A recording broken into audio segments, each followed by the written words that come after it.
السلام علیکم ورحمۃ اللہ وبرکاتہ۔ لاکھوں کروڑوں درود حضور نبی پاک صلی اللہ تعالی وسلم کی ذات پر، آپ کی آل اور آپ کے اصحاب پر۔ ناظرین اکرام، کہ آپ نے کبھی کسی عیسائی کو یا کسی غیر مسلم شخص کو، ہندو کو، کسی بھی غیر مسلم شخص کو عید الاضحیٰ کے موقع پر جانور ذبح کرتے دیکھا ہے؟ یا کبھی تکبیر تشریق پڑھتے یا مسلمانوں کے جو اسلامی عبادات ہیں وہ کرتے دیکھا ہے؟ نہیں دیکھا ہوگا۔ جبکہ آج کل کے مسلمان کو نہ جانے کیا ہو گیا ہے کہ غیر مسلموں کے جتنے بھی تہوار آتے ہیں، ایونٹس آتے ہیں، اس میں بڑا زور و شور کے ساتھ حصہ لیا جاتا ہے۔ کہیں ان کے مذہبی تہوار کو مناتے ہیں، کہیں ان پر رنگ ڈالا جا رہا ہے، کہیں مذہبی گیت گائے جاتے ہیں، کبھی کیک کاٹے جاتے ہیں، نہ جانے کیا کیا مسلمان ان کے ساتھ مل کر کرتے ہیں۔ اسی طرح کرسمس ڈے بھی یہ کفار کے مذہبی تہواروں میں سے عیسائیوں کا مذہبی تہوار ہے، اور اس کو منانے کے لیے ہر سال مسلمانوں کی بھی ایک اچھی خاصی تعداد بڑھتی جا رہی ہے، اور اس کو صحیح ثابت کرنے کی سرتوڑ کوشش کی جاتی ہے۔ حالانکہ ایک اسلامی رول سے، اسلامی نظریے سے یہ ناجائز و حرام ہے منانا، اور ایک صورت میں کفر تک بات پہنچ جاتی ہے۔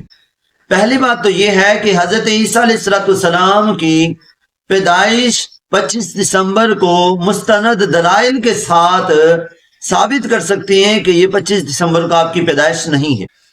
عام طور پر یہ دن منانے والے شخص جو ہیں وہ سیاستدان ہوں گے، بیوروکریٹس ہوں گے، میڈیا والے ہوں گے، اور وہ طبقہ ہوگا کہ جو اپنے آپ کو انٹرنیشنل لیول پر عیسائیوں کا خیر خواہ ثابت کرنے کی کوشش میں لگا رہتا ہے۔ اور یہ وہ لوگ ہیں کہ جن کو پاکستان سمیت پوری دنیا پر کہیں بھی مسلمان پر ظلم ہوتا نظر نہیں آتا۔ مسلمان پر ظلم ہو اس کے خلاف بات نہیں کرتے۔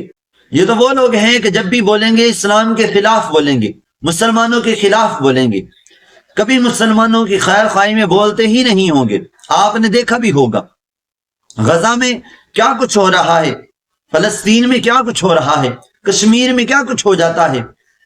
پاکستان کے اندر کئی مسلمانوں پر کتنا ظلم و تشدد ہوتا ہے، یہ نہیں بولتے، کیونکہ انہوں نے مغربی آقاؤں کو خوش کرنا ہوتا ہے، ان سے کچھ وصول کرنا ہوتا ہے، لیکن یہ کبھی مسلمانوں کے خیر خواہ نہیں ہو سکتے۔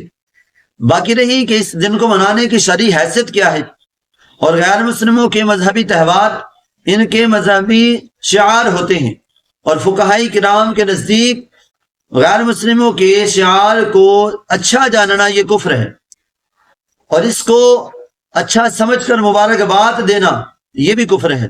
تو لہٰذا مسلمان کو چاہیے کہ ان چیزوں سے بچے، اور نہ ہی ان کی کسی بھی تقریبات میں، خاص طور پر جو ان کی مذہبی رسومات ہیں ان میں شرکت نہ کرے، اس وجہ سے کہ یہ مسلمانوں کو زیب نہیں دیتا۔ بہرحال یہ ان کا مذہبی تہوار ہو یا نہ ہو، لیکن یہ ایک قومی تہوار کی شکل اختیار کر چکا ہے، لہٰذا مسلمانوں کو ان سے دور رہنا لازم ہے۔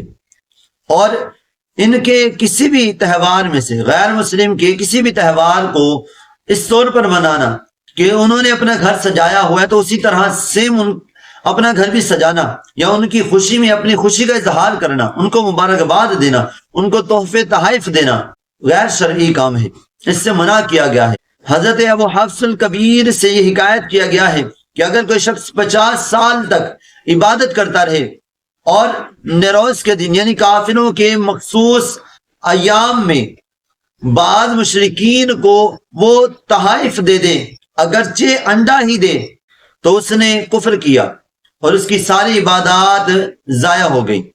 تو لہذا مسلمانوں کو چاہیے کہ ان کافروں کے تہوار سے بچے اور اپنے اسلامی تعلیمات کے مطابق زندگی گزارے۔ اللہ تبارک و تعالی ہم سب کو اسلامی تعلیمات کے مطابق زندگی گزارنے کی سعادت نصیب فرمائے۔